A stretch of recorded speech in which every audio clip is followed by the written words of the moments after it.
Greetings and salutations, old friends, and hopefully some new friends. Welcome back. Tonight on our show, we're going to be exploring kind of a really fringe topic, and that is Stargates. Fact or fiction? Of course, have my own opinion, but lately, a few people have been asking me to cover especially a very popular conspiracy theory. And that conspiracy theory pretty much states that the Iraq War was not over oil or weapons of mass destruction.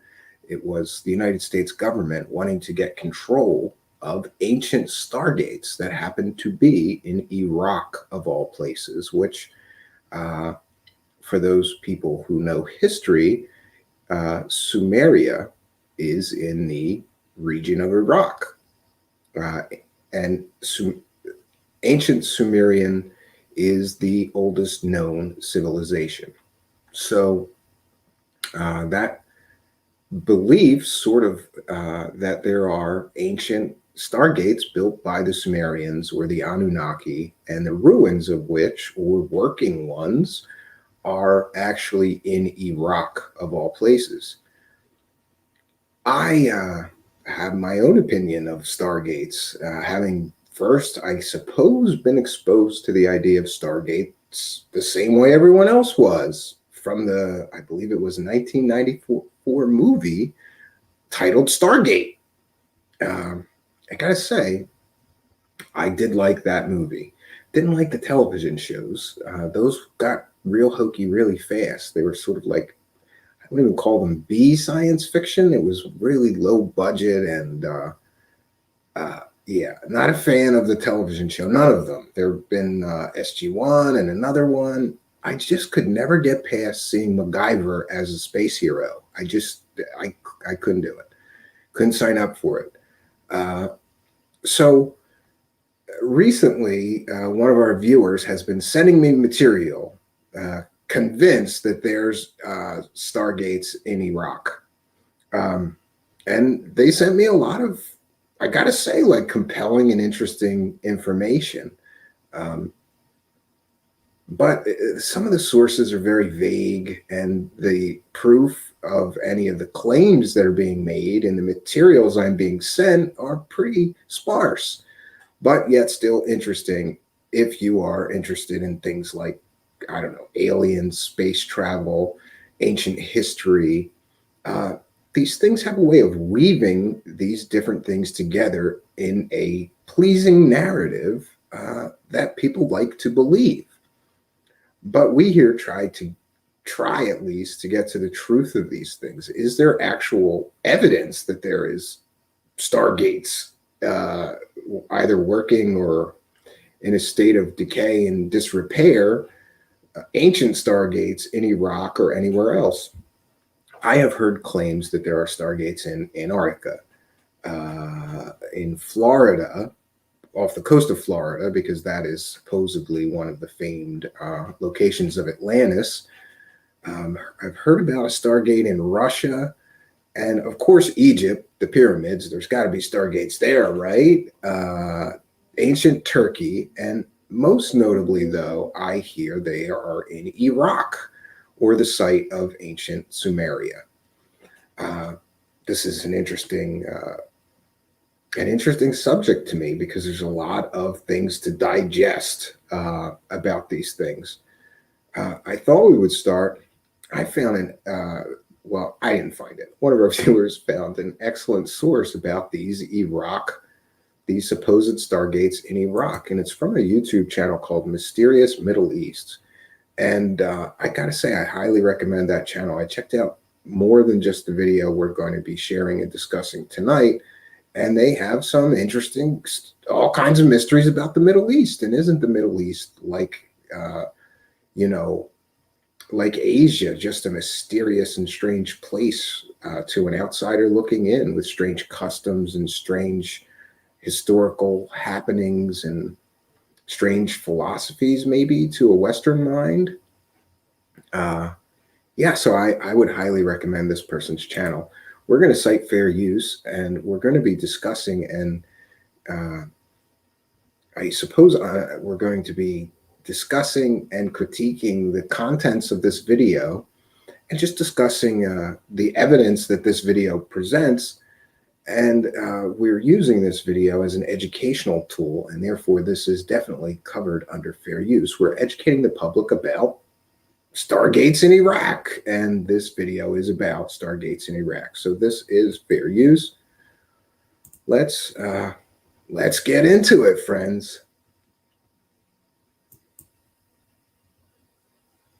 Okay, and this video is called The History of Iraq's Stargates and the Creator of All Demons, and it's attributed to the YouTube channel Mysterious Middle East.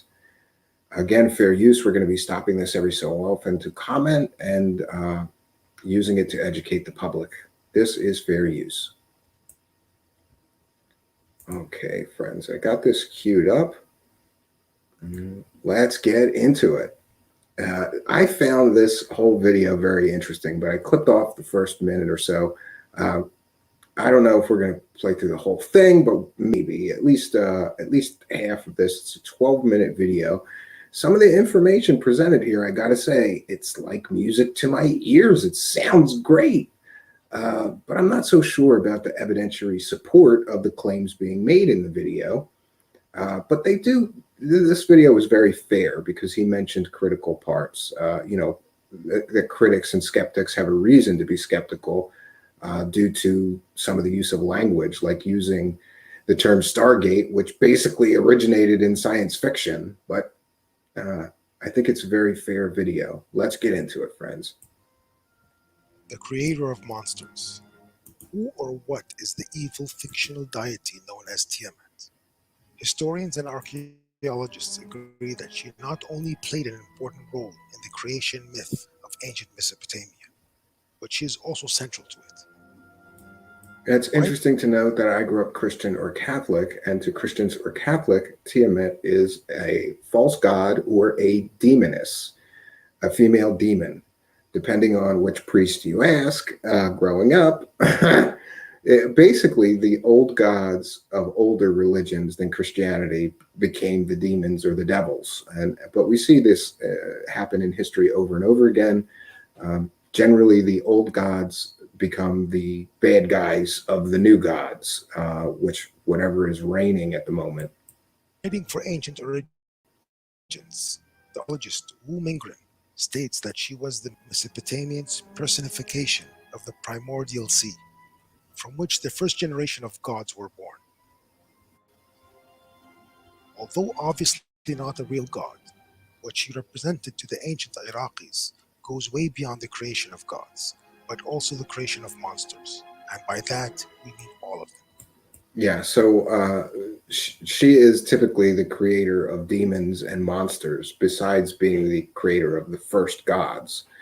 And there is some tie-in with the Anunnaki, with this entity, and there's some tie-in with some other traditions in biblical text in which the fallen angels interbred with men and created a race of giants. It's very similar stories, which always makes me think that these are just retellings of the same legends. With Islam and Christianity, there are arguments that states that the source of all dangerous paranormal phenomena is either demonic or from the jinn, an invisible race of mortal yet powerful human-like creatures. However, the ancient Sumerians had a very different concept. According to Enuma Elish, the Babylonian creation myth, before Tiamat died, she had brought forth or given birth to monsters, demons, and various other creatures of Mesopotamian pantheon, including the first dragons. Yeah, so this is, of course, legend, right? Or is there some truth? Sometimes I think there is some truth behind most legends. There's at least a seed or nugget of truth behind some legends or myths. And there's also some tie-ins with chimeras. The Ancient Alien show all those people theorize, or ancient alien theorists theorize, that the chimera was DNA experiments, like splicing genes to create hybrid creatures and so on. And this entity is tied into that in some storytellers' stories. whose bodies she filled with poison instead of blood. Could this be the reason so many anomalous events taking place in and around the northern part of the Gulf? From the harmless and benign to the terrifying and probably life-threatening, the rare but occasional news reports from local media that speaks of these paranormal instances are intriguing. Yeah, and the jinn are another interesting part to this, because that's basically, in Islamic tradition, something like a demon, but not quite a demon. A seemingly magical tree in the middle of the holy desert that refuses to die, to mysterious fires and strange human-animal hybrids haunting the residents of Kuwait, to even the sightings of giants in neighboring South Asia's Afghanistan. Yes, and that's a whole other story that we could get into. People that were in the Afghanistan war claimed that there were giants. And there's more than one report of that. Just another strange side note to this mysterious Middle East. To what could be the cause of them all in Iraq? An actual Einstein-Rosen bridge, or in other words, a Stargate. In her 2006 article, Stargate, the Sumerian Threat, Elizabeth Begg states that the Enuma Elish creation myth was allegorical. Like other theorists, both mainstream and fringe, the consensus is that the Sumerian gods and their tales are mostly written in a metaphorical format, where they are either entirely fictional or based on real historical events, places, and individuals, but expressed in a highly stylized prose. Yeah, it's like I've been saying, this repeating narrative. I'm not probably not the only one that thinks that there may be some nugget of truth to these ancient traditions, these ancient stories, these ancient legends and myths. Within the Enuma Elish, where Tiamat gave birth to gods and monsters, Vleg states that the process of her giving birth could be a euphemism for the term arrival. Thus, those gods and monsters arrived from somewhere else, somewhere far above, and where and maybe still are, being deposited here on Earth. As above, so below. So, in other words, Tiamat herself was never a real person or entity, but instead a transportation device, like a Stargate. Yeah, and so here is the tie-in, that this ancient Mesopotamian goddess, um, was not a god or a goddess, but a reference to a physical machine or transportation device in the form of a stargate. And that is what gave birth to these monsters. Uh, I suppose if there really was a such thing as a stargate to other worlds might have some scary creatures on them that may come through these stargates. So I guess there's a dangerous thing to play with a stargate. You don't know what's going to come through from the other side, unless I guess you got the secret decoder ring, like they figured out in the movie Stargate. Yeah. Just one of many. According to author and journalist Richard Levitin, there are a total of 49 incomplete stargates in the Tigris-Euphrates River Valley. Although his sources of this information are extremely vague and highly questionable, his research does coincide with the theories of Elizabeth Veg. Veg, there is at least one important stargate within the Euphrates under the ruins and remain of the Mesopotamian city of Eridu. Yeah, and I just wanted to stop it here to say, it's easy to say that according to an independent journalist, there's, what did he say, 49 stargates. Uh, I'd like to see the evidence, though, if you're going to state that as if it's fact. And, the source that you cite kind of matters. But at least this guy is honest, and he admitted that the sources were vague, and, but then he goes and doubles back and says, but his research coincides with another researcher with no proof. So we've got two researchers with scant evidence telling us virtually the same story or similar stories about these stargates in Iraq. I'm left unconvinced so far. Furthermore, Levitin writes in his book Stars on the Earth that the Euphrates served as a construction hub, and that area is like an assembly shop. He states that Stargate's parts were brought there and assembled prior to being relocated to other parts of the planet. Well, that's an interesting theory. Okay, so there was some sort of Stargate manufacturing facility where I suppose was it aliens brought the parts? He didn't really specify who gave us the Stargate parts, but uh, that's an interesting theory. But again, is there evidence of this? Is there physical evidence of this? Scientific evidence? Archaeological evidence of this? Technological evidence of this? In an earlier episode, we theorized that location is Göbekli Tepe in Turkey, while others talk about stargates existing in places as far-flung and diverse as India and the Gobi Desert to Egypt and parts of Latin America. Yeah, I'm sure that all the pyramid sites have been mentioned as possible places with Stargates. And here we're going to see a quick clip from the movie Stargate, which I remember so well as being a pretty good movie. Uh, and I guess it's sort of tied in all of this ancient aliens in ancient Egypt. Uh, so, like a lot of good science fiction, they mix in some historical significance to make it even more appealing and more believable, I suppose.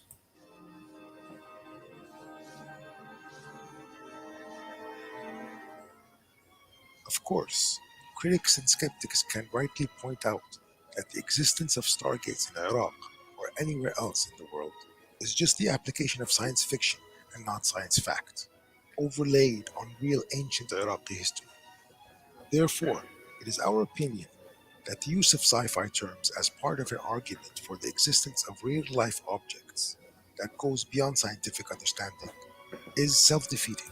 Yeah, and I would agree with them. And further, these authors that he's citing as sources, their story is after the movie Stargate came out, which I find a little bit convenient. Um, they didn't know about the Stargates in Iraq before the movie, the Hollywood movie Stargate popularized Stargates. Okay. Skeptics like Jason Colavito make compelling arguments that question the integrity of the existence of such machines because of his kind of language. He notes that the term Stargate has been used occasionally throughout fantasy fiction, even before the movie. Occasionally, it's really been used almost exclusively throughout fantasy fiction. My observation or my interpretation, I could be wrong. I don't see the term Stargate used in serious scientific papers very much. I'm sure they are. They have been used occasionally. That term has been used occasionally um, when people are talking about things like the Einstein-Rosen bridge and singularities in space and other terms. The 1994 Roland Emmerich movie of the same name made it popular. Arthur C. Clarke used it to Oh, there we go, describe Arthur scenes C. from Clarke. 2001, A Space Odyssey in 1968. Andre Norton's 1958 novel Stargate includes a similar portal and may have well been inspired by H.P. Lovecraft's idea that high-end mathematics and non-Euclidean physics could give access to hyperspace in the novel The Dreams in the Witch House. Yeah, and I remember having a really big phase of H.P. Lovecraft, and H.P. Lovecraft definitely mentioned some form of gates that could be used to open portals to other worlds, portals to other dimensions, and this is where a lot of the trouble starts in some H.P. Lovecraft novels. Somebody will open a gate or a portal, and then the monsters come through, basically.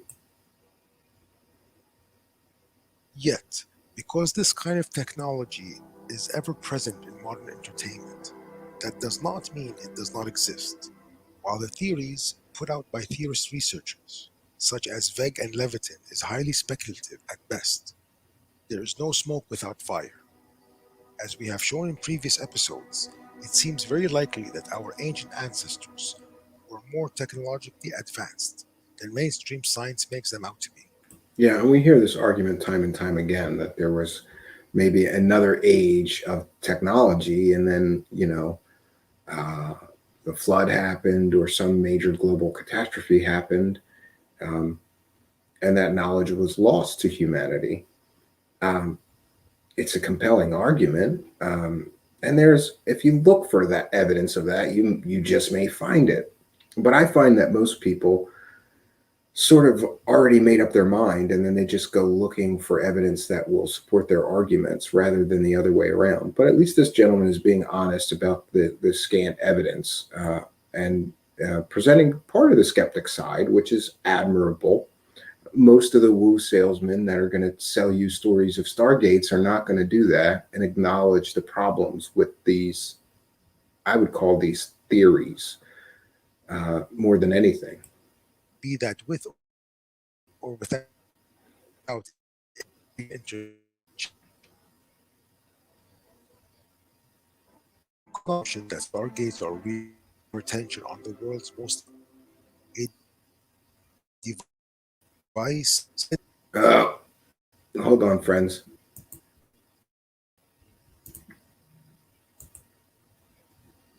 Let me get through the commercial.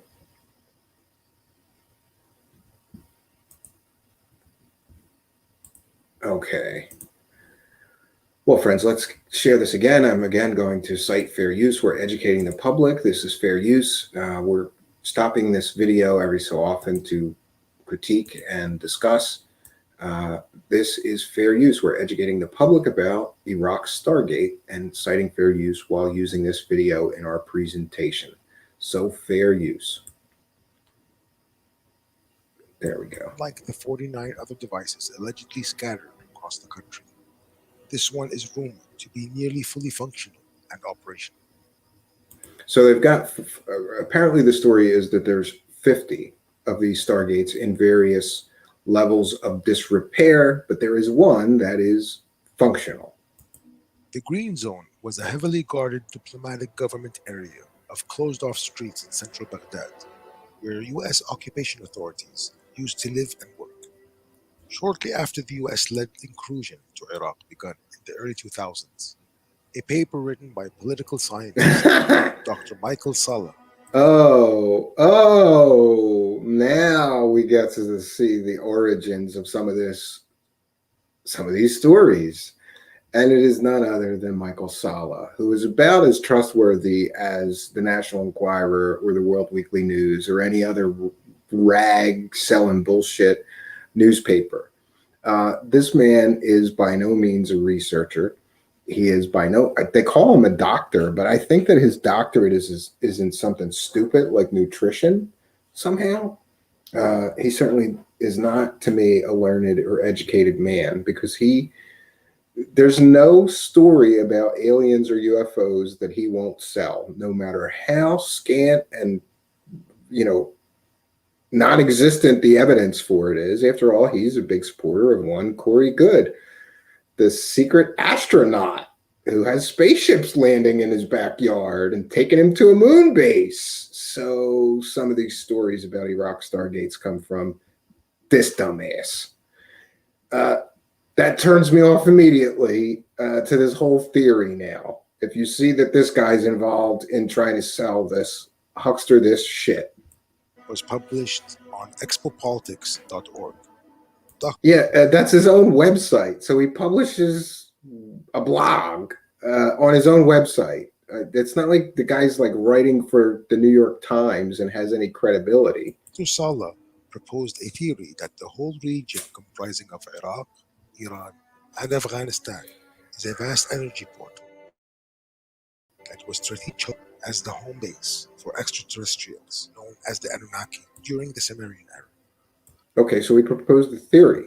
Is there proof of that theory, or is he just speculating wildly? We have covered the Anunnaki significantly in previous episodes. So he didn't present any evidence from Michael Salah to support those claims that he's making. So I'm going to go out on a limb here. I haven't read the article. We can, but I'm going to go out on a limb here and say that Michael Salah has zero proof of any of this shit. Zero proof, zero evidence, zero scientific evidence, zero archaeological evidence. He just has no evidence. So he's just making shit up, basically.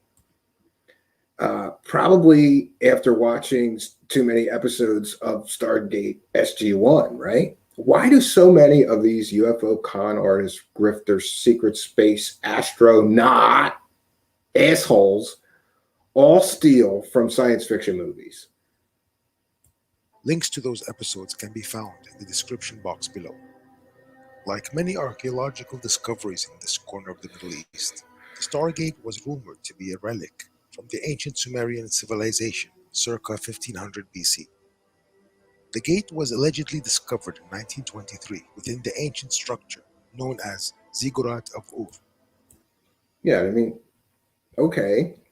So we know where that building is. Can somebody go and take pictures of the Stargate? Can somebody go and turn it on and show us some aliens? You know, part of the problem that I have with some of these people is that they state things like a fact. Well, he did say rumored to have been. You know, some of these guys are very careful with language, like this gentleman, rumored to have been, allegedly the site of. Um, okay, but I'd like to see some evidence of this. If you know where it is, go take some pictures, make a video of the Stargate getting cranked on, and you know, make a video of you popping through the Stargate to an alien world or another dimension, and upload that in your video. But we never get that. We just never get that. Located southeast of Baghdad by Sir Charles Leonard Woolley, a British archaeologist. What happened in the years following Woolley's discovery is vague, as the alleged artifact was kept hidden from public record.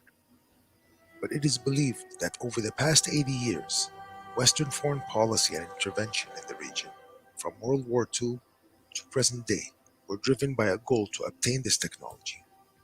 How Yeah, and so that is the theory that there's the Stargate in Iraq, and all these people are trying to war and invade Iraq to get the Stargate technology.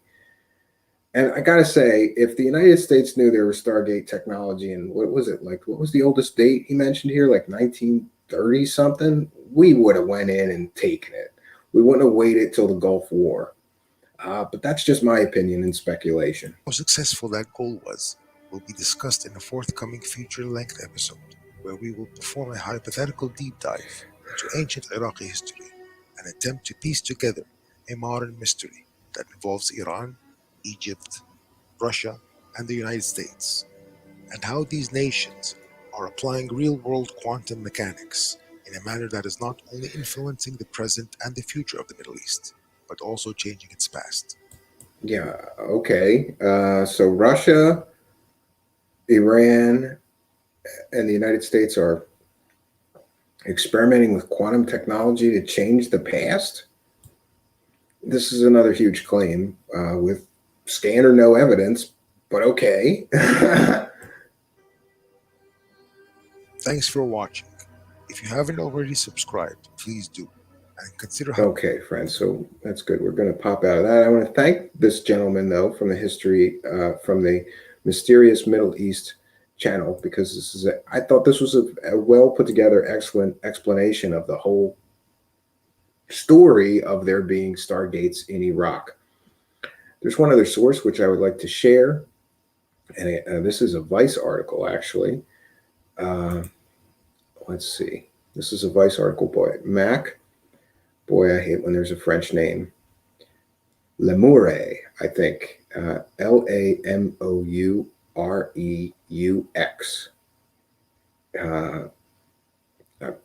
I'm apologizing to this person if I'm mispronouncing that, but we're going to cite fair use and share this article, which talks about this Iraq. It's entitled, "There Are People Who Think We Invaded Iraq Over a Stargate." Kind of ridiculous, but okay. And it made it to a Vice article. And Vice does cover a lot of conspiracies, usually from a little more skeptical viewpoint, though. Okay, so there have been many tales told over why America and its gang of bros invaded Iraq. Weapons of mass destruction, oil to show the world how big and righteous their dick is. Forget all that. The reason is Stargates. Yup, Stargates. Seriously, this theory is actually impressively popular and has inspired numerous articles and shitty YouTube video after shitty YouTube video, garnering hundreds and thousands of views. Hell, it even once got the History Channel treatment, and that's because it was on ancient aliens. For those of you not in the know, according to Hollywood, stargates are ancient alien devices that can allow any user to teleport instantaneously to another gate, no matter the distance, which, when you think of it, is super duper cool. And for you guys, tapping away in Facebook comments asking, why are you writing about this? Well, firstly, I consider myself a bit of an historian of weird internet thingies. And secondly, I'm here to serve the people. Anywho, since we know that America's new glorious head of state loves himself a good conspiracy theory, e.g., global warming, Chinese hoax, and InfoWars is news, it's worth taking a peek at some of the more prominent alternative facts floating around the old interweb. Okay, so we're going to skip around a little bit. Okay, so to begin, we're going to need to go way back in time and talk about the Sumerians who lived in ancient Mesopotamia, an area that covers a portion of modern-day Iraq. The Sumerians were one of the first civilizations in existence around 3000 BC. Actually, I think it's earlier than that, but okay. And for a time, worshipped the Anunnaki, their deities. But what if they weren't gods? What if they were aliens? Cue dramatic music and the meme of the stone dude with the weird hair. Oh, Georgie, look at that guy's hair. And the famous meme, of course, I'm not saying it was aliens, but it was aliens. Remember that guy? He was like all the rage just a few years ago. So without getting too deep in the marsh, I don't want the true believers to get mad at me. The theory, which comes from writers like Zecharia Sitchin, posits the Anunnaki were not gods, but extraterrestrials that came and bestowed technology upon the Sumerians. This tech is what made their society so advanced at the time. Okay, so following along so far, here's where it starts to get crazy. Essentially, the Iraq War Stargate theory pushes and narrows this idea a little further, saying one of the technologies that were gifted upon the Sumerians were Stargates, and their positioning was one of the major reasons for the years of strife in the Middle East. I reached out to Dr. Michael Salah, who wrote an in-depth article about the theory way back in 2003, to learn about it further. Okay, before we get to, it's kind of like an instantaneous space-time means of travel where people are instantaneously teleported from one area to another, said Salah. Yup, super cool. So the Stargate is apparently found near Nasirah. Nasiriyah, a city about 370 kilometers southeast of Baghdad in the ancient city of Ur. Within that city is the Great Ziggurat, a massive temple which had a, you guessed it, Stargate. Some theories also argue that there is a Stargate directly in the city of Baghdad, in one of the basements of Hussein's palaces. So Saddam Hussein had a Stargate in his basement of his palace, where he probably did some pretty freaky stuff with it. While the location and number of the Stargates are in dispute, one thing all theorists do agree on is that the Iraq War isn't the first time that a foreign power showed interest in what sounds like a super sweet Indiana Jones fanfic. The Nazis were fighting the British World War II over control of the Stargate. Fast forward several decades to some theorists of the 80s, Saddam started doing restoration to the temple, worrying the world. Oddly, theories don't really mention the first Iraq War, but after years of work, Hussein was either able to get the Stargate working or learn something important from it, and Big Daddy America got concerned. The Bush administration recognized that Hussein had some very, very valuable, relevant information concerning the ancient history of the planet, said Salah. Either technology or text basically confirming, and he was going to release it to the general public. I think that was part of the reason why the Bush administration went into Iraq to stop Hussein from revealing this information and also to get control of it themselves. Salah went on to tell me, well, he wasn't the first person to write about the theory. He was the first to write in 2003 an in-depth article regarding it. Since that time, he said, numerous people have worked to further the idea, and many whistleblowers Many whistleblowers have come forward that have corroborated the theory. Where are their names, addresses, phone numbers? Come on, Michael Salah, you asshole. There's no whistleblowers. You made this shit up. That's my theory. That's my speculation, and I'm free to make it based on the fact that you're fucking stupid enough to believe Corey Good is also a whistleblower. You dumbass. Oh man, the bullshit is so thick in this. You need waders, friends, to get. I need waders to get through this. Essentially, more and more people are coming forward saying that they have been involved in these classified programs where these technologies are used quite regularly and they're found all over the planet. Iraq is just one place they're found, said Salah. So the major originator of this whole conspiracy theory is Michael Salah, a dumbass. Okay. They are also located in places like Iran and Syria, which is why there is a push for Americans to go into Iran and intervene in the Syrian civil war. All this is very significant in what drives international conflict. Yeah. What's driving international conflict, according to Michael Salah, is Stargates, not anything else, not, politics, religion, resources, oil. No, it's not any of those things. It's over Stargates. As for why the everyday person doesn't know about this, well, the government is super good at keeping mum, don't you know? According to Salah, anyone looking into it is either discredited by character assassination or just straight up told to keep quiet. Any congressman who wants to investigate this topic, if they take the steps to actually investigate it, they are quietly approached and given the old carrot and stick treatment. And most congressmen accept the carrot and are basically promoted. Okay, can I talk to some of those congressmen or senators that you say that he's making all these statements as if they're facts. And he doesn't have any facts. He doesn't have any evidence of any of this shit that he's talking about. Because Michael Salah is a dumbass that just makes shit up.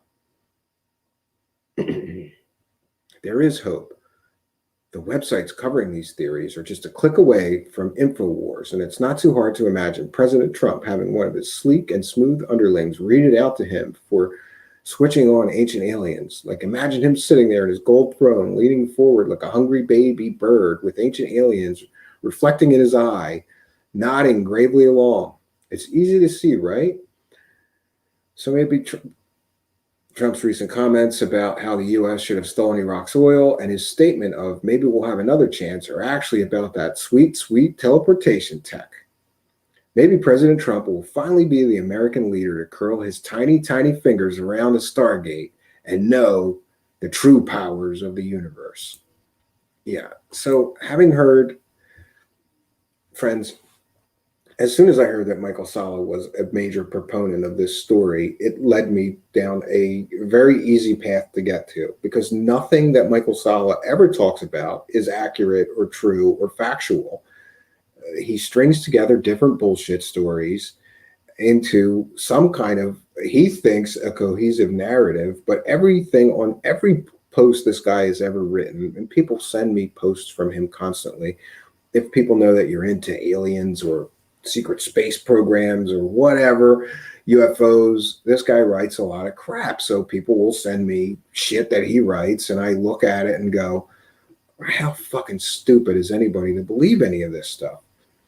Now, I have to say, in fairness, that Michael Salah is not the only person that's pushing this theory or conspiracy story.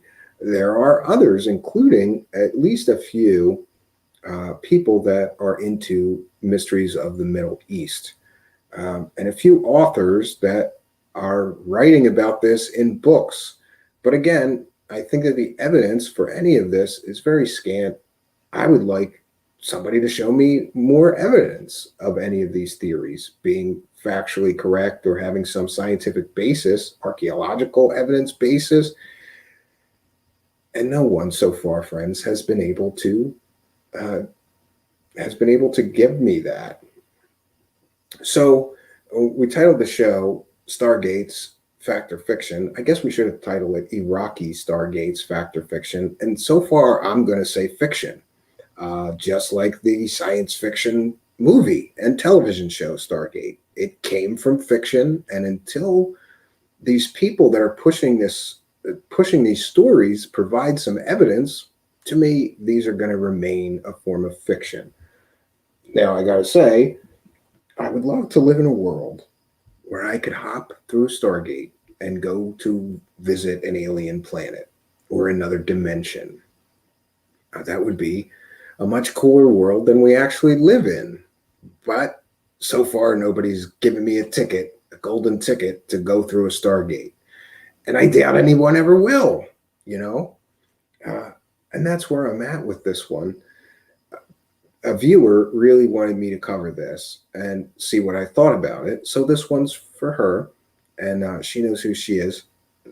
I I did my best, but I just can't. I cannot believe in this conspiracy theory based on the amount of the total, complete, and total lack of any factual or scientific or archaeological evidence. We're going to have to call this one fiction. And with that, friends, I will turn my complete and total attention now to the live chat. Okay. Some shout outs. Robin Eaglesong is here. Robin Eaglesong, I forgot to get back to you about being on your show, and I sincerely apologize. I will do that as soon as we're off air here. Shout out to Lee Veltman. Shout out to Charles Unleashed. Shout out to Solar Marshall. Shout out to Out of Mind is here. Shout out to Carol Utley. I think I said Lee Veltman. Let's see who else is here. Jonaside. Shout out to Jonaside. So talk to me, friends. What do you think of this Stargate? Andrew Shepard Smith is here.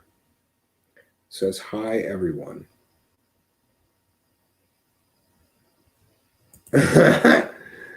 Solar Marshall asked Steve, would you like to hear John Lear tell Kara Cassidy to shut her mouth? Absolutely. Send me a link. I want to hear that.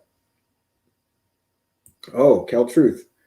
Kel Truth is here. Shout out to Kel Truth. Can never get here on time. I know. You really need a watch or something. You know what it is? You're a woman. You've got to be fashionably late. So everybody, is already here and notices your grand arrival, I think. Sorry, Marshall says it's so funny. Yeah, I think John Lear can be a crackety old man sometimes, right? He's like a pissed off old man sometimes.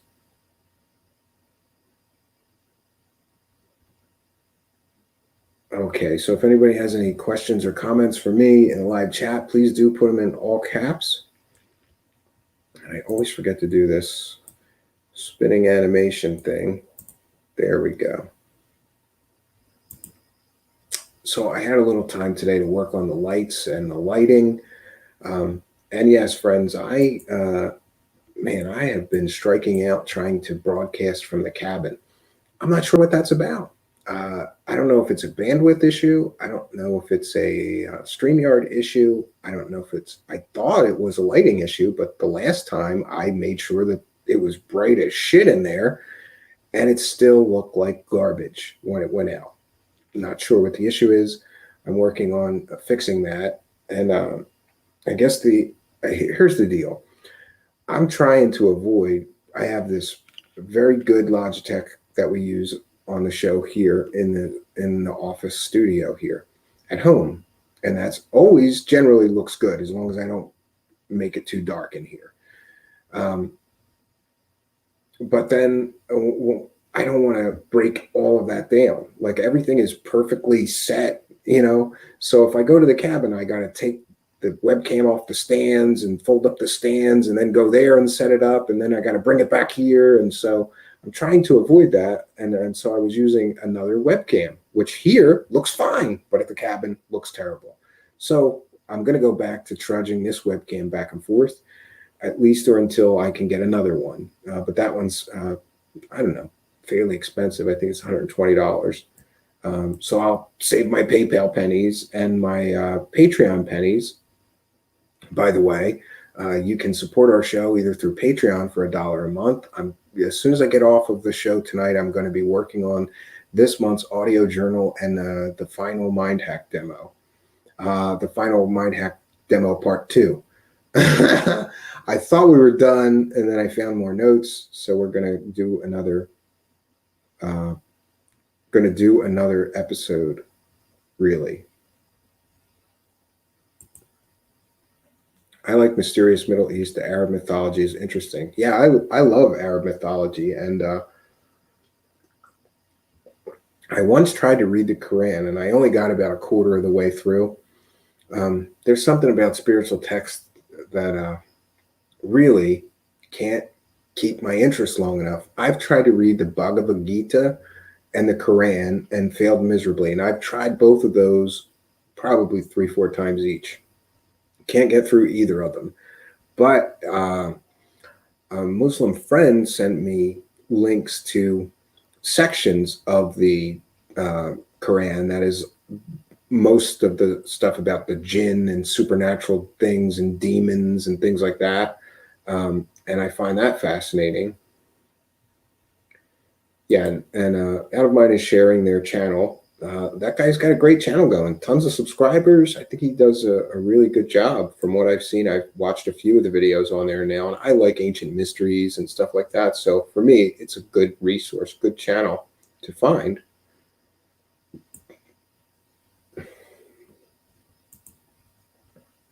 At least that crazy glitch I had for like 4 shows is gone. I seriously almost had a seizure several times trying to watch them. Yeah, I think that's a West Coast issue though, because I don't know, it seemed to me that people that are having trouble with the stream are geographically very far from me.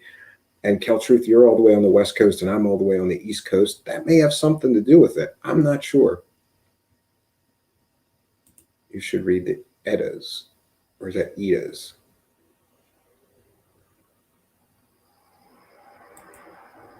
Hey, Rodrigo is here. When do you think humans first started writing sci-fi and fantasy? Well, gee, I don't know. It's got to probably go back a few hundred years, right? Science fiction. I mean, if you think about it, Frankenstein's really old, and that's science fiction. They're creating a, hybrid human out of body parts and animating it. Um, I'm not sure how far it goes back. An interesting question. I'd have to look and see what other people think is the first or few first science fiction fantasy stories or novels. Certainly, Frankenstein comes to mind. H.G. Wells' The Time Machine. Um, yeah, H.G. Wells was way, way ahead of his time, right? Carol Utley says, I'm in the Midwest. 1809, The Man in the Moon. That's another Charles Unleashed. Very good example. Very good example, actually. I forgot about that one. Lee Veltman says, back when the Big Bang happened. I always loved that term, Big Bang. Like when I was a kid and they were teaching us about astronomy and they said Big Bang, I just cracked up. Some nun saying Big Bang, Big Bang. Catholic school was boring as shit. So something like that would make my day. Six's Design is here, says science fiction in the 1920s.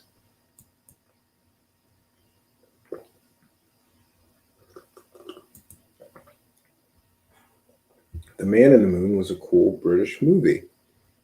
Was it British? Or did somebody in Britain make the novel into a movie? Or is that something separate from the book?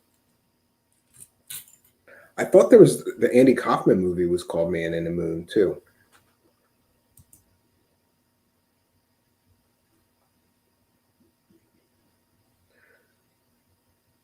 Oh, okay. Six is Designed. It wasn't termed sci-fi till the 1920s, but certainly there's got to be some examples of science fiction that was written previous to the 1920s. I would think so, anyway.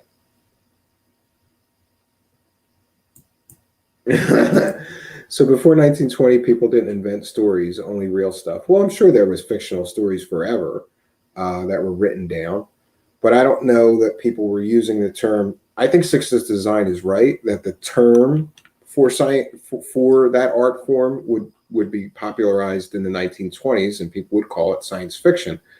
But certainly, there's got to be some uh, science fiction science fiction stories that were written before the 1920s. They just didn't call it at the time.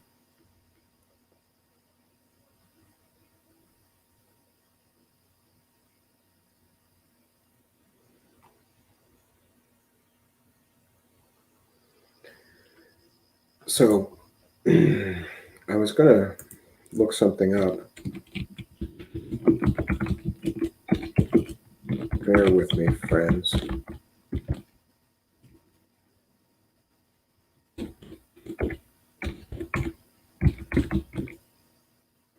Yeah, Mary Shelley's Frankenstein was published January 1st, 1818. That predates the term science fiction by more than 100 years then. Um, but I don't think anybody would argue that Mary Shelley's Frankenstein was not science fiction. I mean, horror too, but certainly it's got to be science fiction as well. Oh, the golem from the ancient text might be an example. Yeah, I don't know that that would be considered science fiction. Maybe that would be more like a magic thriller or something. And the golem is a great story. I saw a pretty modern version of a golem story where a woman in the village lost her child, and then she created the golem, and it took the form of her child, and it was pretty creepy and good. Don't know the title offhand. Maybe somebody can look that up.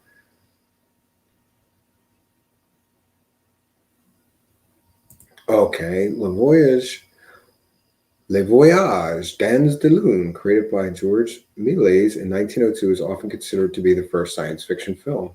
Well, that's pretty interesting. Yeah, and it was also interesting for me to see that there was a book from the 1950s or 60s, I believe, that this gentleman mentioned, that was a book titled Stargate, which had a Stargate in it. So I guess the term Stargate and the idea of Stargate certainly predates the Hollywood movie in 1994, but I'm sure that that Hollywood movie really popularized the idea of a Stargate in our modern culture now. And it's interesting that that movie tied in, of course, ancient Egypt. Yeah, so you got to weave in some. You have to weave in something, some parts of history in a good story, right? It's interesting to me that they do that. They do it pretty often too. I've noticed. In fact, you know these UFO con artist grifters certainly do it. They definitely add to their story with some historical fact. We see them cite something that happened in history, and then they add their layer of bullshit to it. It seems to me to be a very common tactic.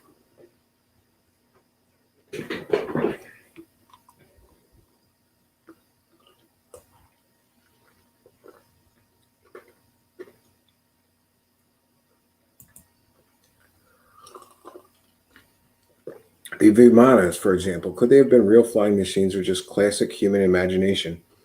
Rodrigo, there's a previous episode I did on Vimanas, and it turns out that the Vimanas that everybody cites in UFO land are from a channeled book from the 1960s, I believe, as near as I recall, and have very little to do with real ancient Vedic texts, though people always claim that they came from a Vedic text, ancient Vedic text, and they did.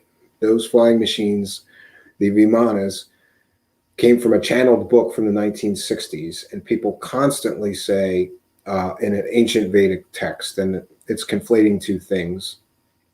So I found that Vimanas were another one that we basically call fiction. Well crafted fiction, and we sort of called out Ancient Aliens for being one of those people who constantly basically claims that the book that the Vimanas came from that they're showing are ancient from ancient Vedic texts when they're definitely not. Sorry, I'm a little distracted. I lost something here. It's kind of dark.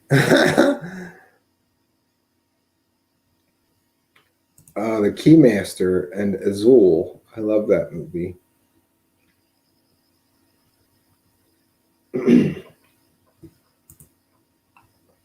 Oh, even the old Star Trek, the script was so much better than a lot of later versions of it. Yes, wasn't there a Stargate in Ghostbusters? Absolutely. It was some sort of portal to another dimension that the Zool was going to come through, as I recall, right? Wasn't it Zool?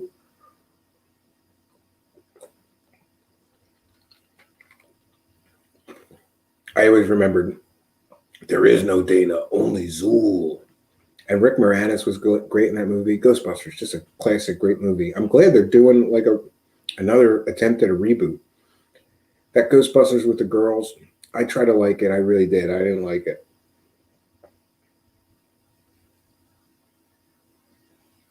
Solar Marshall. By the way, hold on for this John Lear epic tell-off video. What is it? A link? Send me the link in Facebook, and I'll share it if you want. A question to Stephen in chat. Do you want disclosure or do you enjoy the mystery as it is? No, if it's true, absolutely I want disclosure. Absolutely. I want to hear all about it. I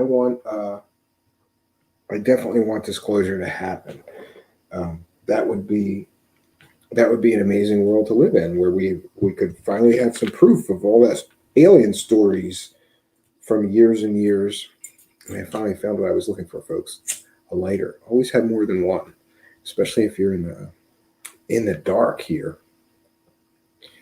Yeah, so I kind of I enjoy the excitement sometimes when some kind of information comes out, but then I don't enjoy the constant disappointment. Like, everybody's getting so excited about this New York Times article and claiming that it says that the government is admitting that they've recovered crashed flying saucers, and then you find out it's just one nut job, Eric Davis, that says he briefed somebody about that, but there's no actual proof of any of the shit that people, they're amplifying. They're changing what was written in the article to fit what they want, and it's just not there. Brad Gray is here. Shout out to Brad Gray.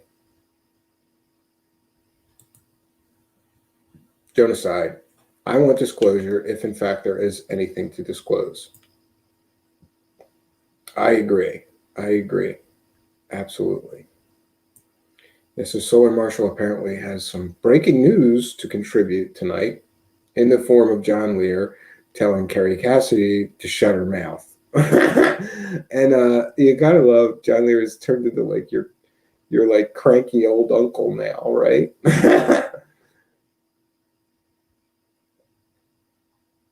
And it's interesting. I haven't really been following John Lear very much, but I know that people are saying that he's going through some really tough times, and it's interesting that nobody, George Knapp and Bob Lazar aren't helping him. I guess, I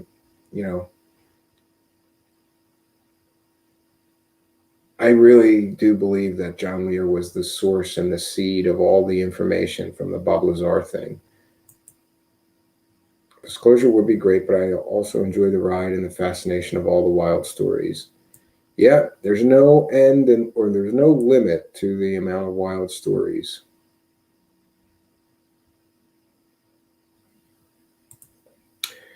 Dennis Koch. Jesus, now I know who the hell you remind me of. Adam Driver. Is that the guy from who's that? Oh, yeah, that's the guy from Star Wars. Really? I just had somebody else. Oh, it was Jean-Claude. He put up like a picture of Adam Driver next to me when I was a guest on his show. Yeah. I guess there's worse people to be compared to. He was probably one of the only things I liked about those new 3 movies. It's got to be interesting to see Darth Vader's grandson, right?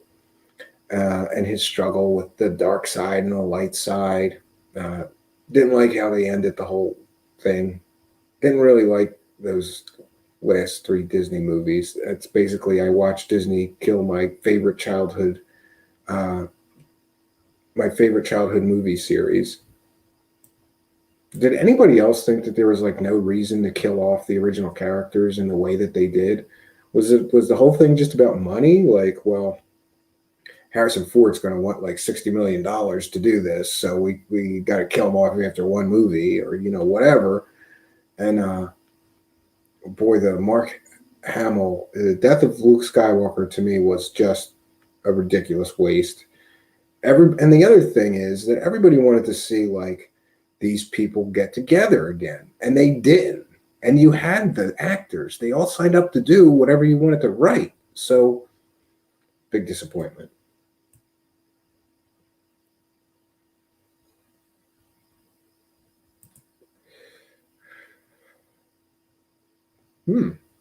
Adam Driver starred in a very fascinating movie about interdimensionality called Midnight Special.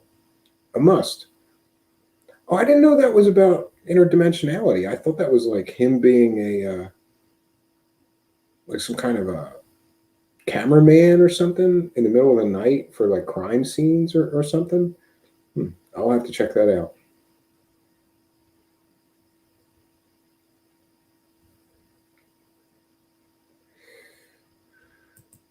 A lot of them are heavy into drugs, so even if the drugs don't kill them, the insanity of the business will. Yes, Dennis Code. Luke was no longer Luke. Yeah, because they turned like the savior of the galaxy and a character of hope and into like a cranky old bitter failed man. So didn't understand that either. I wish that they had gotten the writer and director of The Mandalorian. His name escapes me now.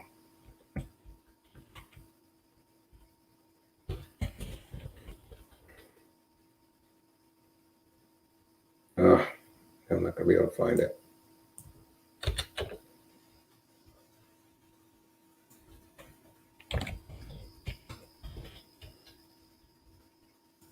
Oh, here we go. Yeah, what I wish have now seen The Mandalorian is Jon Favreau. I wish that they had given all three movies to Jon Favreau. The Mandalorian was good Star Wars. Every episode was, you felt like it was Star Wars. I don't know what the fuck they did with those three movies, but all three of those movies, I think, were.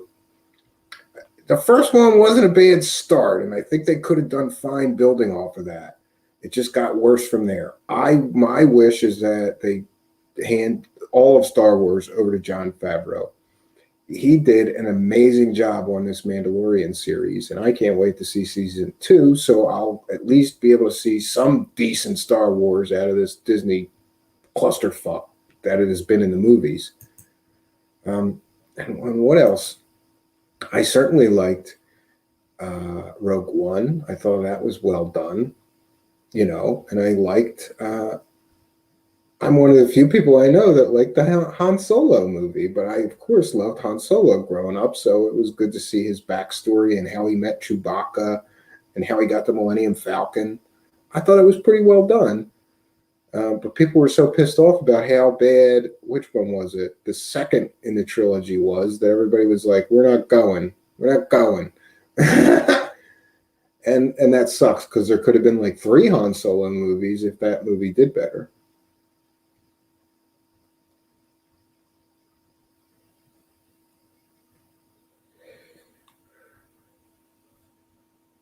Oh, yeah. Ryan Johnson, Rise director, did good in Looper with all the time travel paradoxes. I love time travel movies that address the time travel paradoxes because it's just interesting to think about these things if you did time travel, like the grandfather paradox. For those that don't know, that's just it's a time travel paradox. If you go back in time and kill your grandfather, will you cease to exist? These things are interesting to think about from a philosophical standpoint. Carol Utley says, I just watched Looper. I've never seen that. I'll have to put that on my list as well.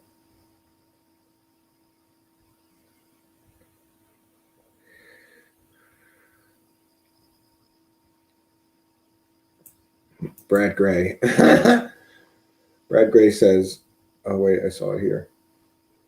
I got here late. Did we find any Stargates? No, we found people claiming there's 50 Stargates in Iraq, but so far the evidence for that is pretty few and far between, it seems. And it seems as if Michael Salah is the originator of a great deal of popularizing this story of Stargates in Iraq. So instantly to me,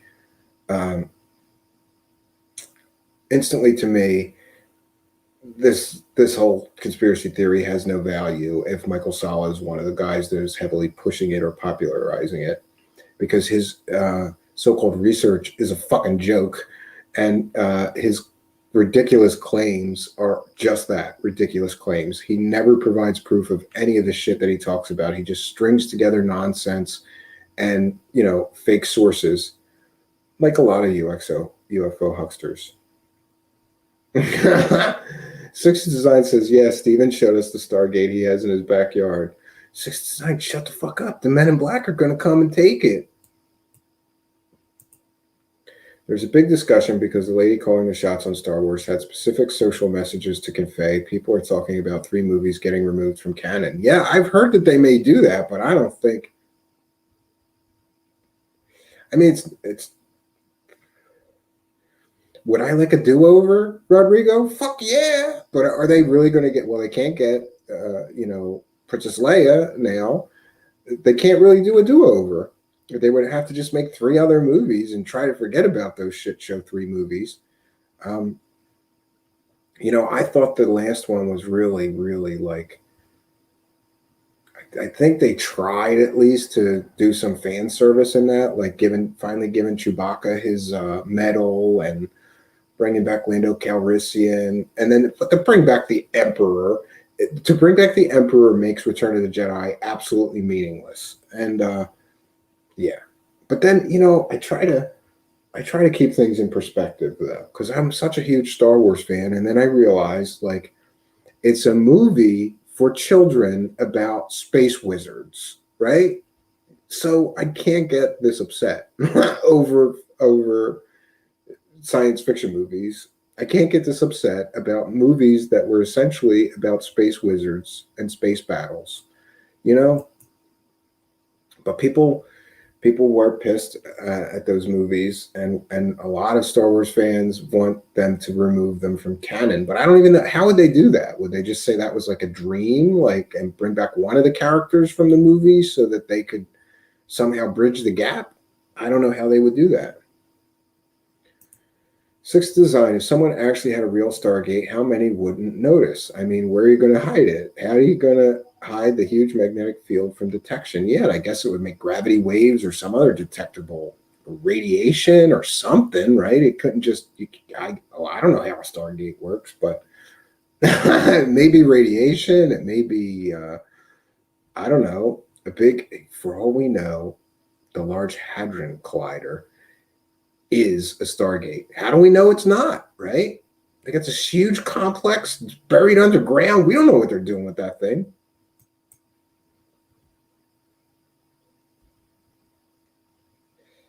Yes, the story of giants in Iraq I heard come from L.A. Marzulli. Don't know if you're aware of the gentleman. Yes, sort of Christian mystery investigator.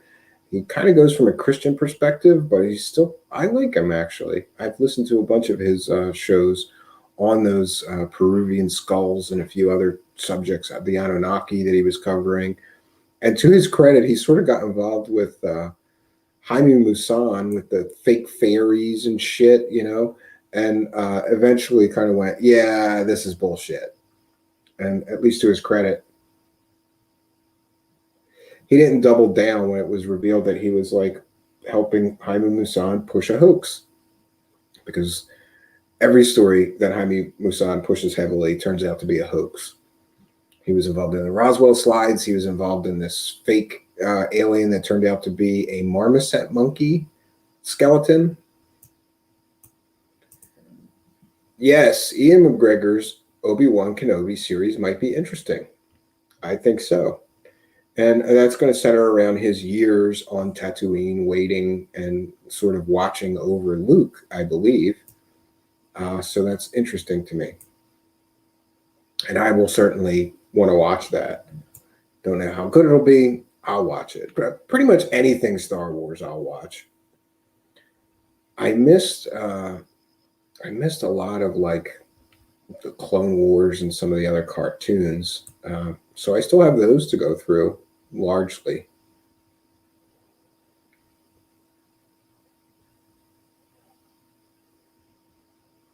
Dennis Coach, doesn't everyone make a mistake at least once? Dolan with that mummy, for example. Yeah, everybody. I'll give everybody one, but if they double down like Dolan has, now Dolan's on to Bob Lazar is real.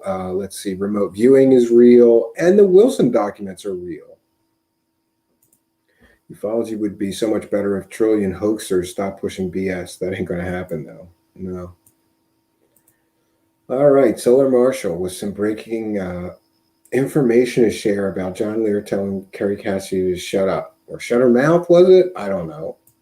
Send me the link. Otherwise, we're going to wrap things up here soon, Solar Marshall. So we can share it. We can talk about it.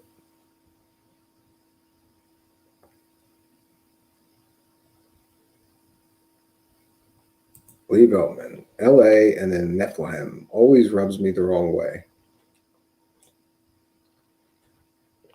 Well, I think those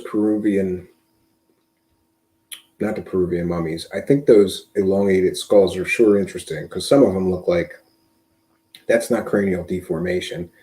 And it looks like some of them don't have the same sutures as a regular human. And there's really some fascinating, like somebody did some graphics of what those people look like in real life. It's pretty interesting. We'll probably do a show on those.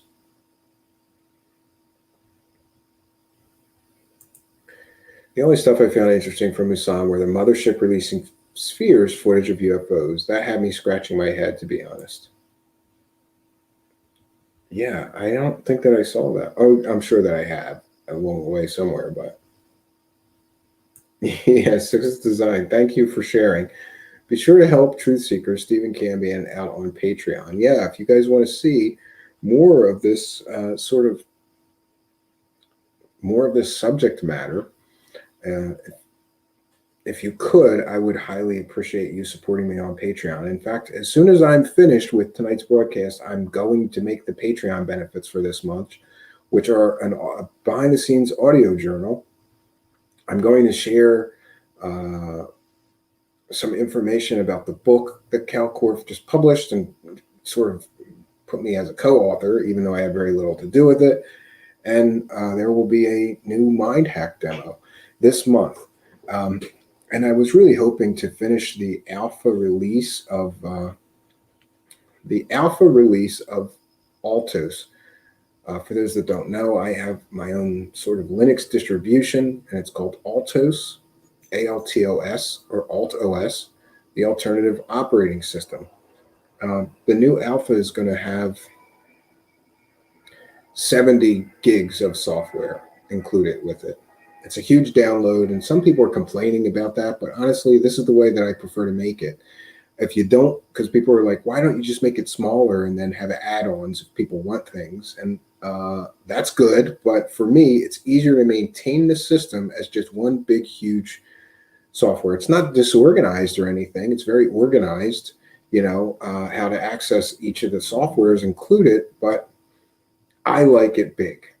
I like it expansive so that it can have any application that any user might need to get some work done or do something. There's tons of video editors. There's tons of graphic editors.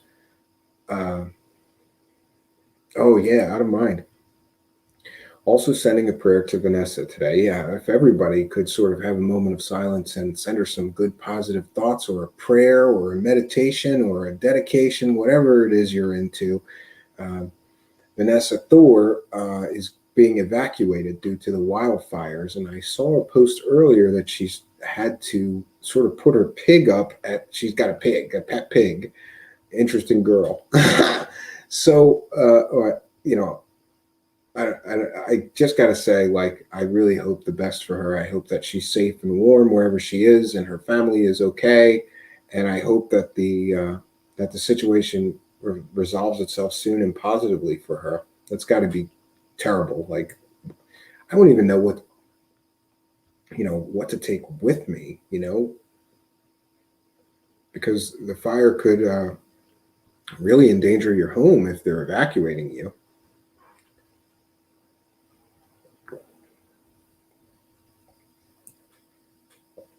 Skeptico channel is really good.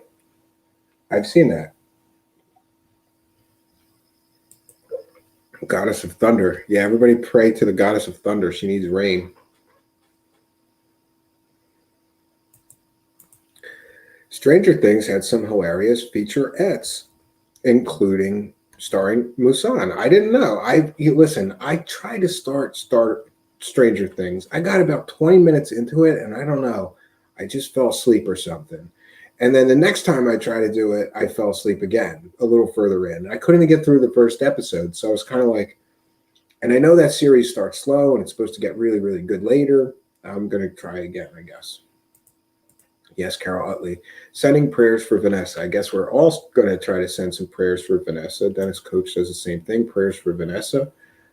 Yeah, I really wish her the best. I hope everything works out for her. I know she's not here tonight, which may mean she's still in the middle of moving things or attending to her family and things. We wish you the best, Vanessa. I hope everything works out. And also, I think it was her birthday. So happy birthday. Either today or yesterday was her birthday. So happy birthday, Vanessa. Boy, that's not something you want for your birthday to get evacuated.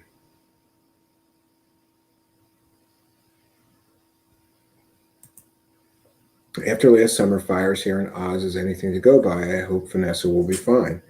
Yeah, let's hope so, friends. Let's all think of her for a moment and send some positive thoughts and prayers. Hopefully she'll be okay. Then as coach, I got 5 episodes in Stranger Things and haven't got back to it yet. Yeah, I think my wife started watching it and she told me I would love it, but I didn't.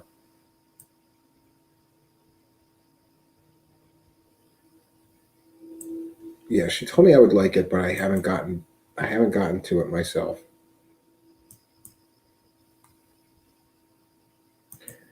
Depth of the forestry was so much better 20 years ago. You guys should check those featurettes on YouTube. I think you'll like it. Uh, I didn't even know Jaime Maussan was in Stranger Things, but it kind of makes sense. It's called Stranger Things, and he does stories on strange things. Agreed.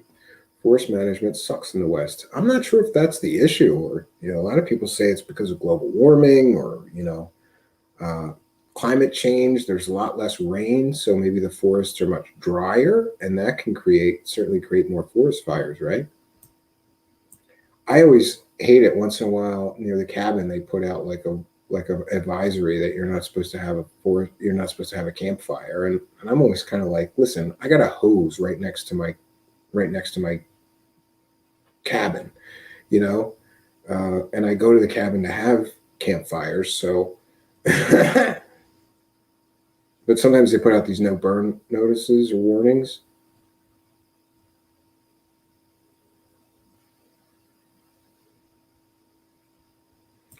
Dennis Coach, do you mind if I ask how much brush you are going to cut back from your new home? Um, Not much more. I have a few trees that are really, really in the way, and those got to go. And yeah, I like it woodsy there, so I want to take out as little as possible. I'm gonna trim some of the trees right around that greenhouse though. Like I'm gonna take some of the branches off the trees so that we get more sun in the sunroom eventually. But those trees around it are probably gonna stay there. I just want to thin them out.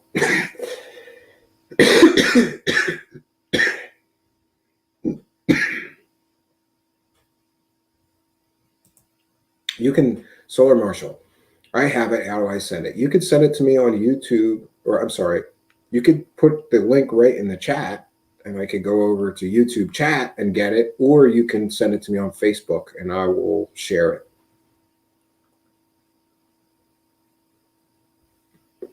And do you have a timestamp, or is it like the whole video that you're sending me is what you want me to share?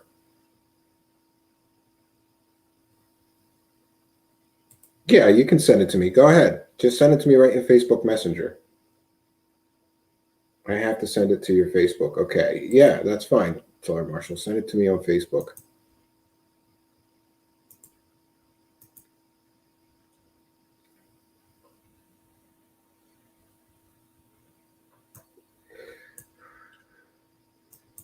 Oh, and also, just a bit of business to get out of the way. I wanted to mention that we had this Melissa Dawn on here, and I don't know, somehow at the end of that show, it somehow got into politics. And I don't want to cover politics.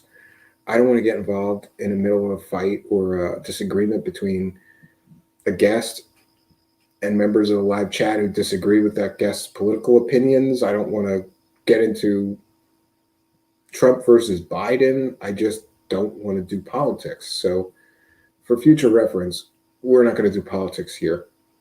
Everyone should feel welcome. And I think that when people start arguing politics, things get divisive and then people feel unwelcome. Does that make sense? Everyone's welcome here, regardless of your political beliefs or affiliations or whoever you support or don't support or think is a criminal. I personally think that all politicians are criminals, and that's how I approach politics. And I go by the number one rule of my life, which is I don't believe anything that the United States government tells me.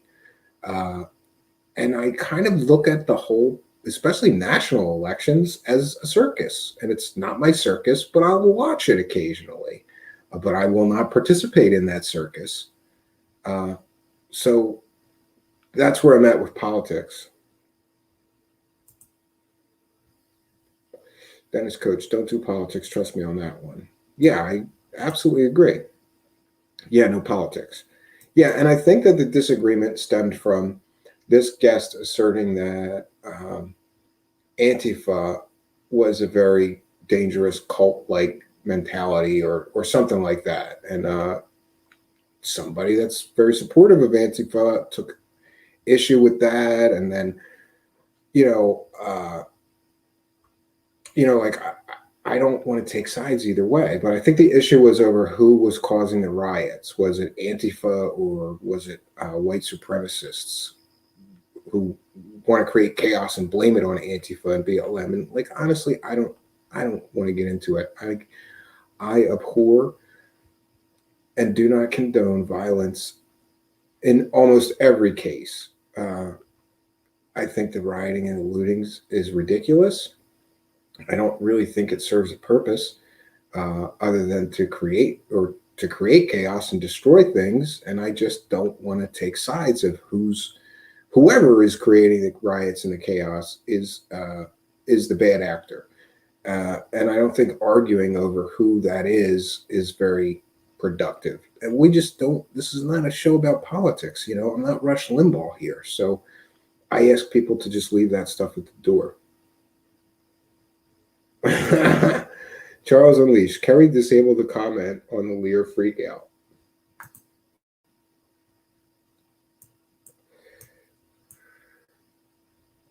Oh, good. You clipped it. Dan clipped it. So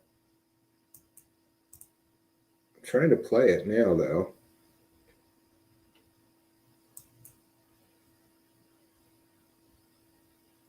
Okay, so it's a still.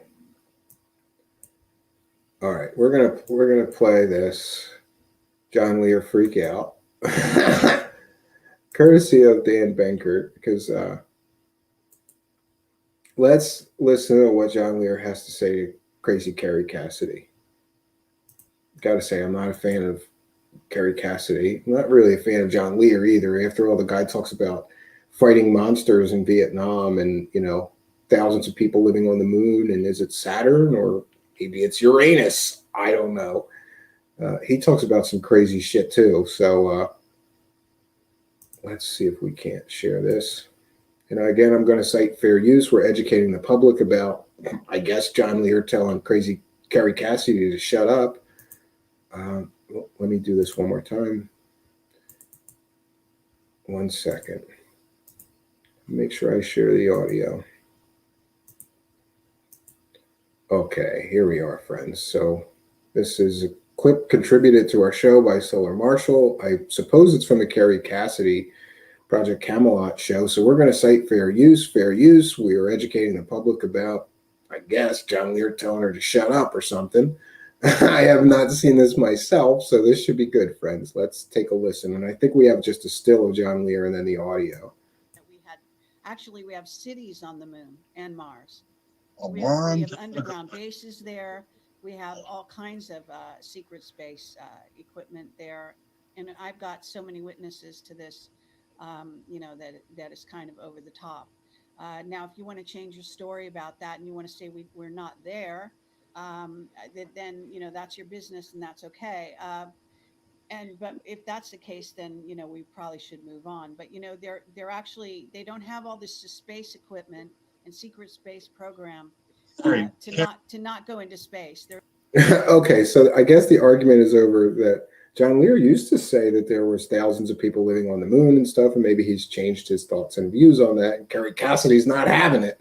there's no reason to have a secret space program if you don't go in space. Carrie, Yeah, this is you with me. I want you to shut your mouth while I talk. I'm talking Okay. right now, actually. Yeah. Yeah, I was Okay. talking. Yeah, I'm not going to shut my mouth while I'm talking, because that would mean No. I'm not talking. No. So I'm asking you, I'm asking you a different question. If you want to argue and go back on stuff you've said in the past, That's fine. But the fact is, at this time, at this point, I don't believe we've been to the moon, and I don't believe we've been to Mars. all right, fair enough. And- That's fine. So what is this? What? Oh boy. So now he said that there was thousands. I'm sure that I've heard him say that thousands of people live on the moon at one point. And now he's saying he doesn't believe we've ever been to the moon or Mars. Interesting. And it's always funny to me. I can't even stand to listen to Kerry Cassidy interview people because she always makes the interview about herself. Like, she starts talking about her psychic powers and shit. And I zone out. I can't listen to that. She's just too crazy woo garbage. But interesting to see her going back and forth with John Lear. There's a really funny video. We should have a watch party one night of her like arguing with Stephen Greer about, I believe it was she was arguing with him because he says that all ETs are benevolent, which I can't believe I'm going to say this, but I actually agree with Kerry Cassidy. That's such a stupid statement. How do you know that all ETs are benevolent? And so Kerry Cassidy was really forcefully and aggressively arguing with Stephen Greer in this one video where they interview him, and it is funny as shit. Because Stephen Greer starts getting a little hot under the collar and pissed off too. It's a great video. We should do a watch party on that. Actually, thanks for reminding me of that, Solar Marshall.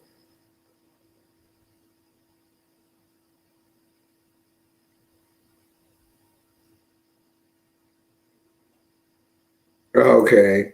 John thanked me for recording this. I put it on his YouTube page. He don't talk to her anymore. Oh, okay. I didn't know that. I would love to see her flag the video so Stephen would get the YouTube email saying it was her. No, let her try. We cite fair use. That's fair use. We're allowed to do that. She's a public figure, and that's one of her interviews, and it's of interest to my listeners and the community here, possibly. So she has no right to stop me from that. It's interesting when people copyright or privacy strike you. It's usually, especially if you're skeptical of their views or opinions. Isn't it funny that if somebody makes a video like saying that one of these UFO hucksters is real and uses portions of their videos, they don't copyright strike them. But if somebody is a little more skeptical like me and sort of goes after them and their claims, you get a copyright strike if you use their material for educational purpose. And that says a lot about these people making all these ridiculous claims. What? Did Kerry Cassidy get thrown off of YouTube? I didn't know that. I know she got demonetized, but did she get thrown off of YouTube? Let's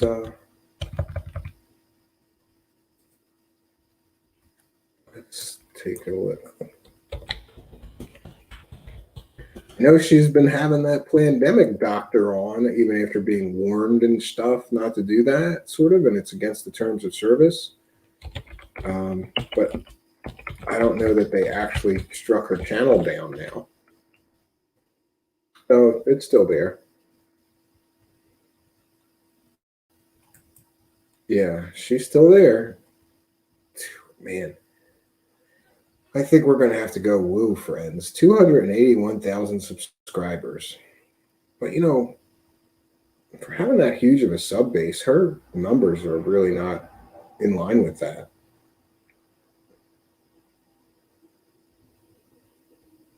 Yeah, I don't know what to make of any of the numbers. But by the way, I guess we should celebrate because we hit another milestone here with our channel, and today we hit 600 subscribers. So thank you. Please like, comment, subscribe, and share this video. We'd really benefit from a larger audience. Rodrigo, Carrie makes stuff up to bump her channel. Yeah. Kevin Moore has put a hurting on her. Yeah, I think that's where I first heard the term Crazy Carrie Cassidy, and I have to agree with him on that. Oh, there's Paranormal Hood. Is that Smoke King? Welcome, Smoke King. Or Jiggy, I'm not sure. I'm always confused of which one to use. I think that's Smoke King.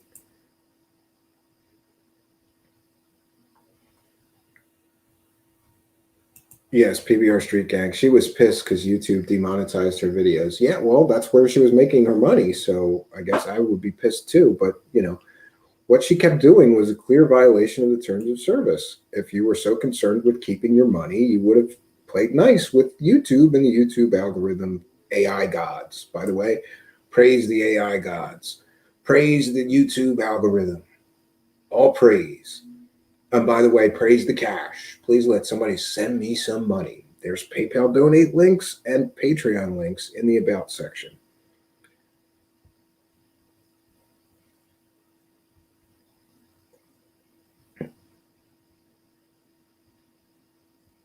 Yeah, absolutely. If you want, me and Shrat will do this show one night. Yeah, tell him that he sent me his book, and that was the best book on UFOs that I've read in 10 years. I really highly recommend Michael Shrat's latest book on UFOs because it covers little known UFO cases, some of which I never even heard of, and I've heard of most. So it was a very well researched book, well put together, and he gives these beautiful and amazing illustrations of UFOs that people have seen. It's a great book.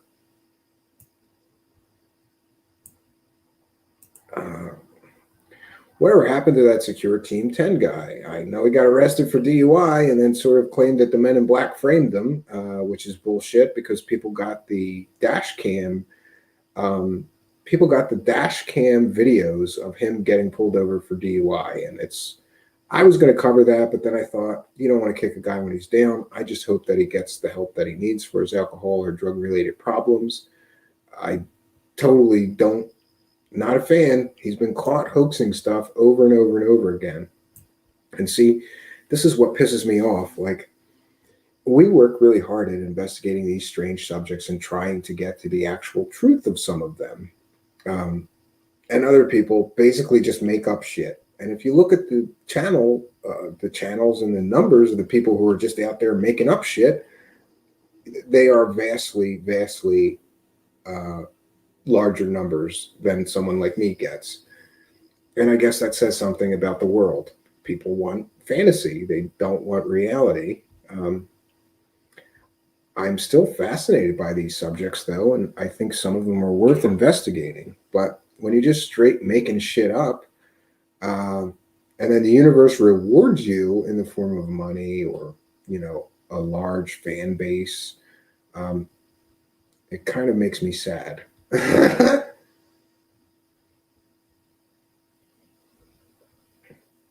So yeah, Solar Marshall, let's schedule a time. Let's get with Michael Strat. I've always thought Michael Strat's research was excellent. I love all of his black budget project stuff, and I love all of his illustration work that he does and stuff like that. Great researcher, great guy. I'd love to pick his brain about a lot of different cases. And yeah, Rodrigo says Strat says he has so much material, and most people hardly will ever get to see everything. Yeah, so maybe we can help him share some of it here. I, for one, I got blurry. There we go. I, for one, would be happy to to sort of share anything that he wanted to talk about or share or promote, especially this new book. I got to tell you, friends, this new book is amazing. I thought it was the best book about UFOs that I've seen in 10 years. And you know what? It came to me at a time where I'm just burnt out of all these UFO stories. And then I get a good book like from him. And it sort of reignited my interest a bit.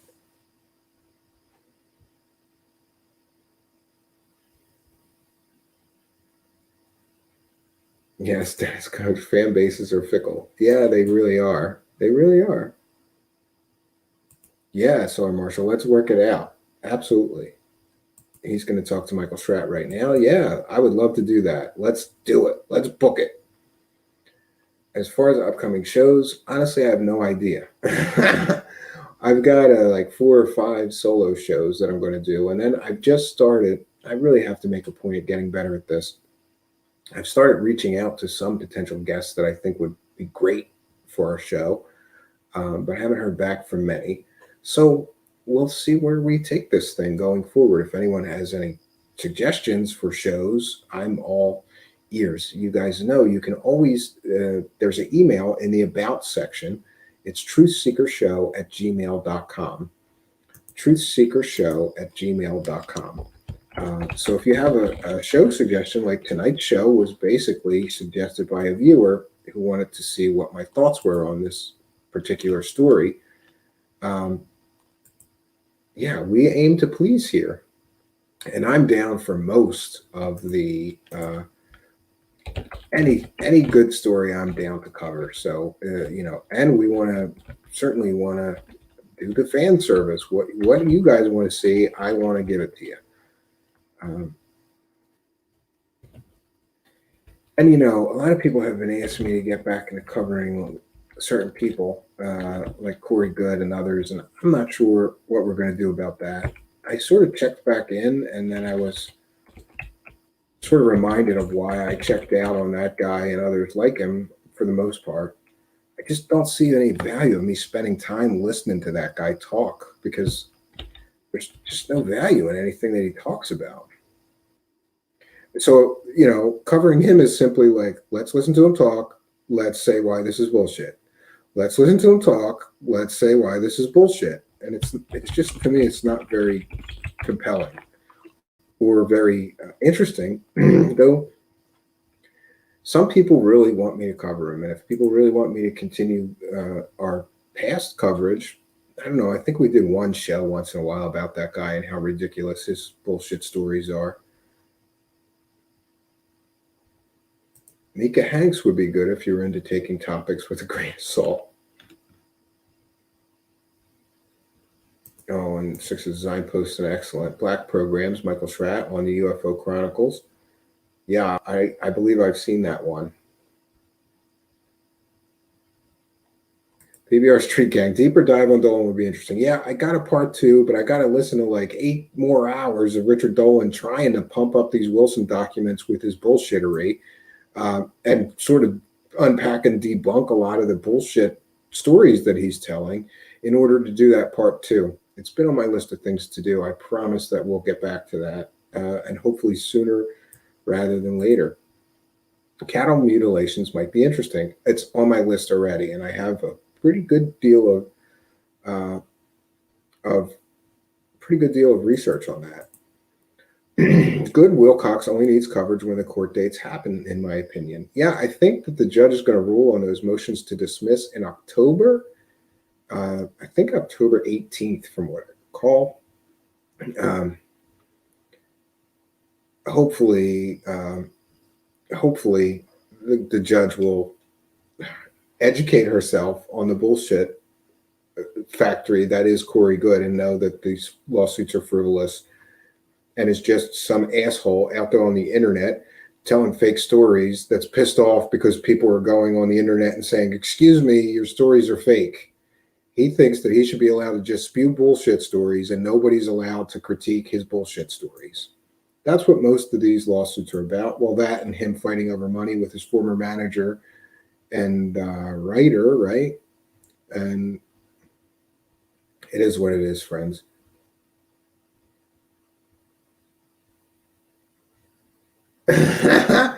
What about Quantum Fighter Corbell? Don't get me started. Not a fan. I'm just going to leave it at that. Uh, I'm trying to just leave sleeping dogs sleep. Does that make sense? Most people know how I feel about that guy. Corbell and alien scientist would be a good debate to referee. He'll never agree to it because he can't withstand debate or argument. He blocks and deletes anyone from his social media that chimes in and says, "Excuse me, your facts are not facts," or whatever. Anybody that's critical of him gets instantly banned from his existence. He's not going to debate somebody like Alien Scientist or Solar Marshall or me because he can't, because he's an intellectual weakling. And there I go again. Let's just leave sleeping dogs sleep. Or is it let sleeping dogs lie, I think is the saying.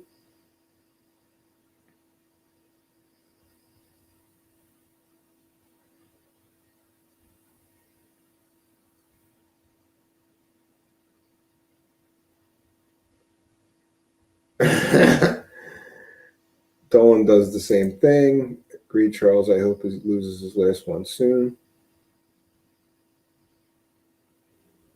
Yeah, Jeremy seems to be losing his marbles these days. He wants to believe too much. Yeah. Like I said, not a fan. Let's just leave it at that. A lot of hoaxers lie constantly. It would take all week on a constant stream to cover just one day of their many lies. Yeah, that's the problem that I have.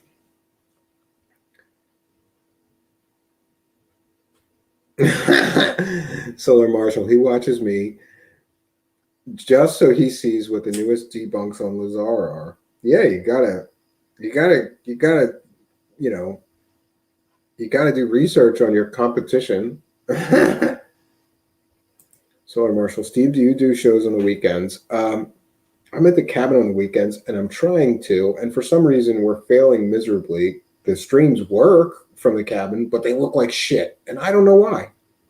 And I'm going to work on that this weekend. And I refuse to have another show from the cabin that looks shitty, no matter if I have to cart the same webcam from here, the same lighting, the same backdrop, whatever I got to do. I just don't like it when you put the time and effort and energy into a show and then it looks like amateur hour garbage. Like it looked like 144p the last two shows. And I don't know why that is, because on my end, it looks fine. I can see myself on the screen. It looks high def. Then the stream goes up and it is fucking horrible. So, but these are the things that happen with a live show. I always say got to roll with the punches, but those punches are getting hard to take. When you put time and energy and effort and dedication into doing a good show, and the content is good, but it looks horrible. Like somebody put a post on one of the videos, somebody commented at something, and I don't think they meant it to be nasty, and it was a valid criticism. Somebody said something like, "Oh my God, is your camera a potato?" It looked terrible. So we have to work on that. If I can get it working good and looking decent from the cabin, sure, we're going to continue to do shows from the cabin.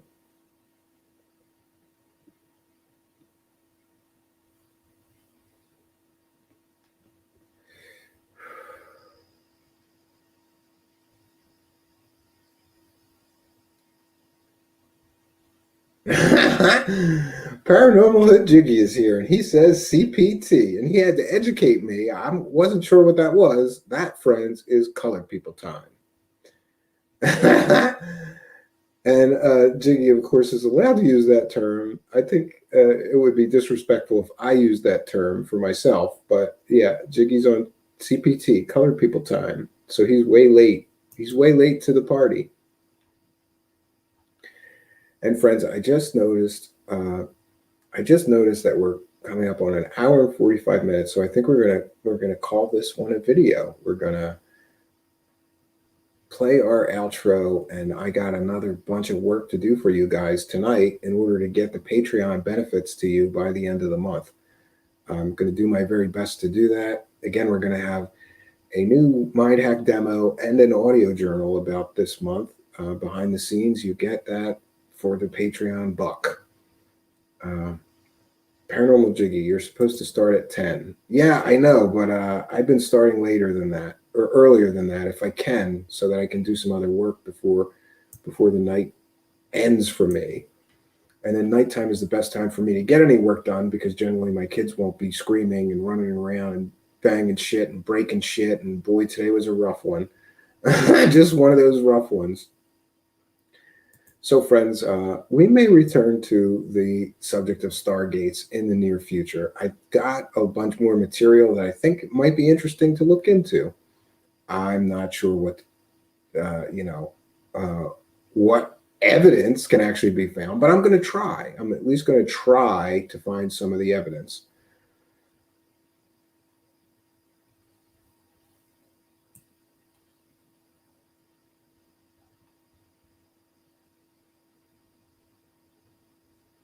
So, friends, until next time. Well, first, I want to thank each and every one of you for joining us and remind you to please, there's two ways to support me, either financially through Patreon or PayPal, or like, comment, subscribe, share, and send this video to some friends that you know may be interested in these strange subjects. That would help us tremendously here and cost you nothing. That's a great way to support our show here. I want to thank you all for joining us. Thank you all for helping us to spread the show. It means a lot to me that I can see you guys retweeting and resending stuff and sharing this video on your social media or, each show. Some of you guys do it every time I post a show. You share it. I really do appreciate it. And it definitely helps. So until next time, friends, my name is Stephen Campion. Good night and God bless all of you.